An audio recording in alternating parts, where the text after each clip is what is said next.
Are we preparing for surge pricing there as well?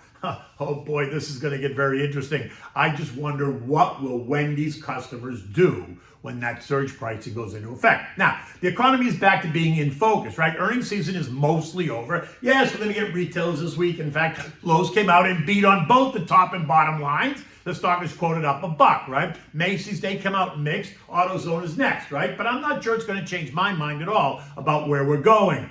In fact, the double beat in Lowe's only confirms that I think we should stay just where we are, because the economy, according to Lowe's, is very strong. The consumer is strong. Eco data today includes durable goods, which are expected to be down 5%.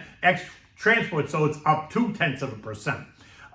Capital goods ordered, capital goods shipped, both expected to be up by 0.1%. Richmond Fed Manufacturing Index down 9, and then the Conference Board Consumer Confidence expectation of 115, which is up over last month, which suggests the consumer is confident. But it's going to be Thursday's PCE deflator that so many are waiting for, right? Remember, this is the Fed's favorite inflation gauge, and it is expected to show a big increase in the month-over-month report on both the top line and the core line. The PCE deflator month-over-month is expected to be up 0.3, and the core PCE deflator is expected to be up 0.4 month-over-month, which means if you annualize those numbers, inflation's running at 3.6 and 4.8% at the core level. That doesn't sound very good, and it does not suggest any reason at all for the Fed to cut rates. Absolutely none.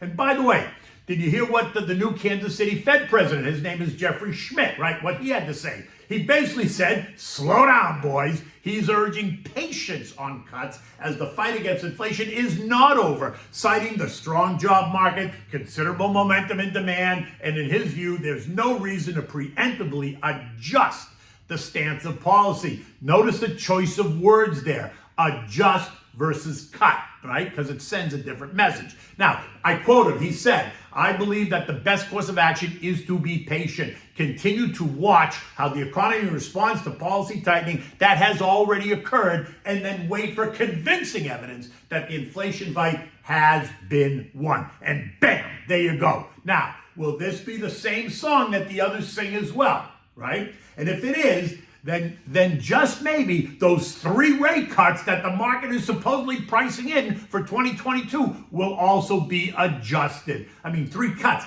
It sounds ridiculous to me considering the economic data. But I'm not a member of the FOMC committee. We've had that conversation, right? Now, NVIDIA, just because you have to mention it, continues to impress. It pierced $800 a share again in the morning, but ended the day up 0.3 at $790 this morning in the pre-market. It is quoted up another $1.40 or 0.2%. Now, next is the bond story. The barrage of supply that's coming to the markets in both Treasury and corporates, the market has got to prepare for. Yesterday, we had both 2- and 5-year notes, $63 billion worth of 2-year notes that yielded 4.69. That was up from 4.68, which means prices had to go lower. And $64 billion worth of 5-year notes that came in at yielding 4.32% versus 4.31, again, sending prices lower in order to soak up that supply. Remember, it's not that there aren't buyers for any of this stuff. It's just at what price will it clear, higher or lower, right? More supply is going to send prices down, and then yields will go up. A look at both the 10 and the 20-year bond ETFs told the same story. The TLT, which is a 20-year bond ETF, was down 0.5%. The TLH, which is the 10 to 20-year bond ETF, was down 0.4, and that sent yields higher. The 10-year yield was up 5 basis points at 4.29%, and should not surprise anyone. Oil rose by $1.10 or 1.5% yesterday. Why? Shipping disruptions and the ongoing conflict in the Red Sea. And while there isn't a problem with supply, it is the increase in shipping costs and time costs that drove the action yesterday. JoJo assures us that there's going to be a ceasefire in the Israel-Hamas war by Monday, which would hopefully maybe cause the Houthis to go away as well. Yet both Israel and Hamas dispute that headline. And by the way, this would be a temporary ceasefire, not a permanent ceasefire. This morning, though, oil is down 30 cents, right? And they're pointing to the latest Fed comments, right? The Schmidt comments about leaving rates higher for longer. Because if that's the case, then you expect that economic growth should slow and then demand will decline. But let's just be honest. Interest rates are not high. They are normal. High was in 1981 when they were 20%. That was high. 5.25% rates are nothing to raise the roof about. So I say stop the whining. Now, Gold remains stuck in the range of 2030, 2050. Yesterday, we traded at 2034, 2046 to end the day at 2039. This morning, it's up $7 at 2046 and remains stuck between those two trend lines. Now, if we continue to hear caution in rate cuts, then again, I suspect gold will come under pressure because higher rates will benefit the dollar and a stronger dollar will cause gold to decline. The dollar, this morning, that's down 9 cents at 103.72, and it's been in decline since mid-February when it traded as high as 105. Recall, that's when gold got slammed and traded down to 2,000 after that CPI report. But as the three rate cut story gathered steam, the dollar pulled back and that allowed gold to advance. So if that story should change again, meaning they adjust that three rate cut story thing, then don't be surprised if gold gets hit. U.S. futures are this morning in the plus column. Not big. Dow futures up 4, SP's up 3, NASDAQ up 20, Russell's up 6.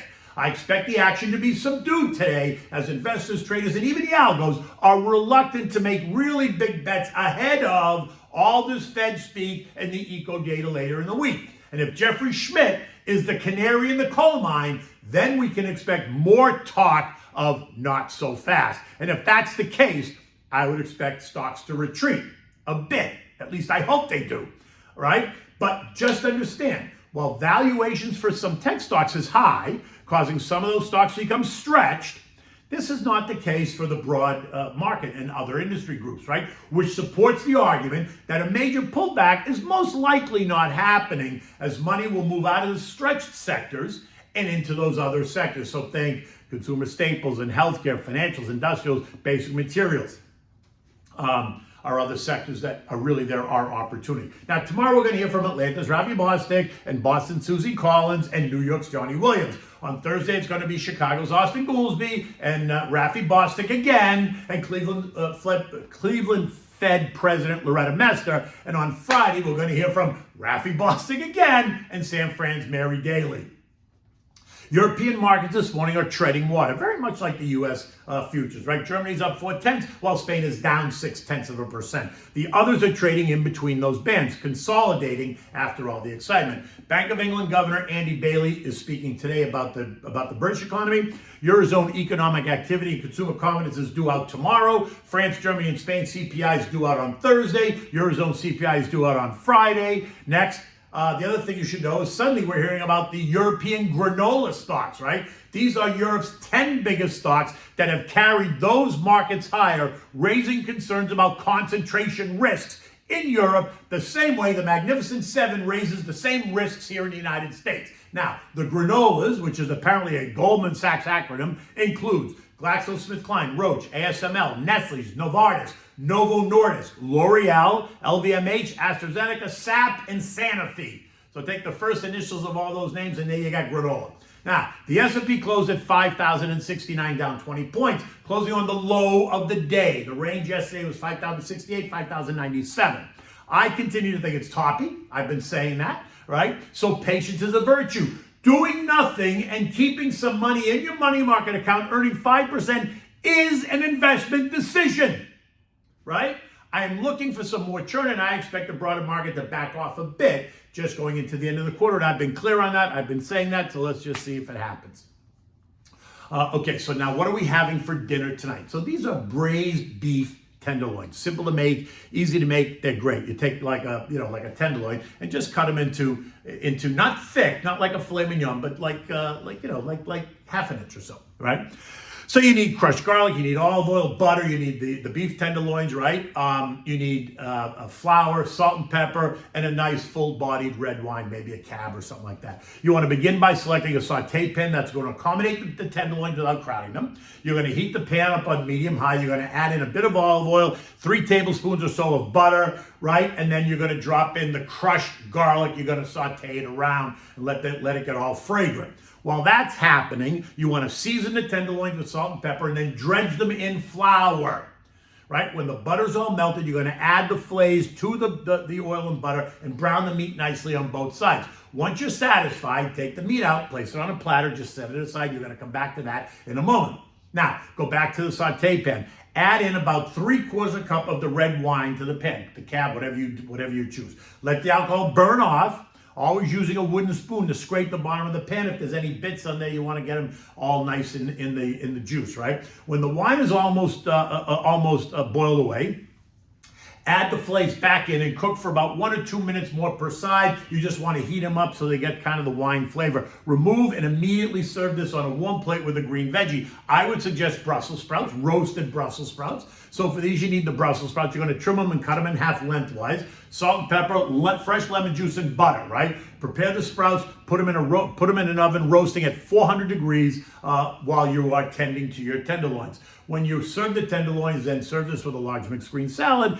Enjoy that nice Cabernet along with the Brussels sprouts. In any event, it's a simple meal to make, not that complicated. It takes you maybe 40 minutes start to finish by the time you do the whole thing, and you won't be disappointed. Now, it's a sunny day here in South Florida. It's going to be another gorgeous day. And don't forget, today at 3 p.m., I'm hosting a webinar with none other than Charles Schwab's Liz Ann Saunders. Any interest, you guys want to sign up for the webinar, you can get the link on my LinkedIn page or on my Twitter page. In any event, until tomorrow, take good care.